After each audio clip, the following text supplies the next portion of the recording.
Defending champion Kolkata night Riders 2025 সালের Indian premier লিগকে সামনে রেখে অর্থ খরচে কার্পণ্য করেনি। অর্থ ঠেলেছে, বহু নতুন খেলোয়াড়কে দলে নিয়েছে, পুরনো খেলোয়াড়কে ফিরিয়ে আনতে সর্বোচ্চ চেষ্টাই করেছে কলকাতা ফ্র্যাঞ্চাইজি, কিন্তু বেশ কিছু সিদ্ধান্তকে প্রশ্নের সম্মুখীন হতে হচ্ছে। প্রথমত, অধিনায়ক হিসেবে দলটি পছন্দ করেছে আজিঙ্কা রাহানেকে। তীব্র গতিতে ছুটে আসছে একটি প্রশ্ন পান, কারণও বেশ যৌক্তিক। আইপিএলে রাহানের অধিনায়কত্ব করবার পূর্ব অভিজ্ঞতা রয়েছে বটে, কিন্তু সে অভিজ্ঞতা মোটেও সুখকর নয়। 25 ম্যাচে তিনি দলকে নেতৃত্ব দিয়েছেন, যার 16টি ম্যাচেই হেরেছেন তিনি। 64% ম্যাচেই পরাজয়ের গ্লানি মাথায় নিয়ে মাঠ ছাড়তে হয়েছে তাকে। এমনকি ভারতের ঘরোয়া ক্রিকেটেও তার অধিনায়কত্বের রেকর্ড খুব একটা সুখকর নয়। এমন একজনকে শিরোপা রক্ষা করার দায়িত্বভার দেওয়া সমীচীন নয় নিশ্চয়ই। তবে রাহানের সামনে সুযোগ রয়েছে সবাইকে ভুল প্রমাণ করার। ঠিক তেমনি ভেঙ্কটেশ আইয়ারের সুযোগ আছে নিজের পারিশ্রমিকের যথার্থতা প্রমাণ করার।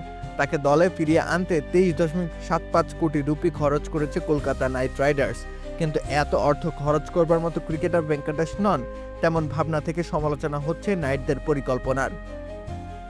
আইপিএলের 50 ম্যাচে 1326 রান করেছেন ভেঙ্কটেশ। এই সময় তার স্ট্রাইক রেট 137.13। সর্বশেষ আসরে 158-র বেশি স্ট্রাইক রেটে ব্যাট চালিয়েছেন এই বাঁহাতি।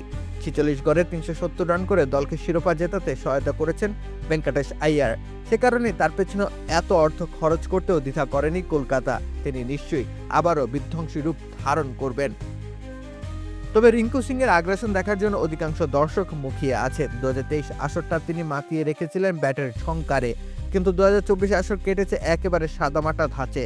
2023 আসরের অর্ধেক রানও তিনি করতে পারেননি 2024 আইপিএলে। 474 রানের বিপরীতে 168 রান এসেছে রিঙ্কুর ব্যাট থেকে। তবুও তার প্রতি দল রেখেছে অগাধ আস্থা। বিপুল পরিমাণ অর্থ ব্যয়ে তিনি ছিলেন কলকাতার রিটেন করা খেলোয়াড়দের একজন। এই আস্থার প্রতিদান দেওয়ার জন্য মঞ্চ প্রস্তুত আছে। রিঙ্কুকে স্রেফ মঞ্চে দাঁড়িয়ে নিজের সক্ষমতার প্রদর্শনী করতে হবে, তবেই কেটে যাবে সকল শঙ্কার ধূসর ধূম্রজাল। রাকিব হোসেন রুম্মান, খেলা 71।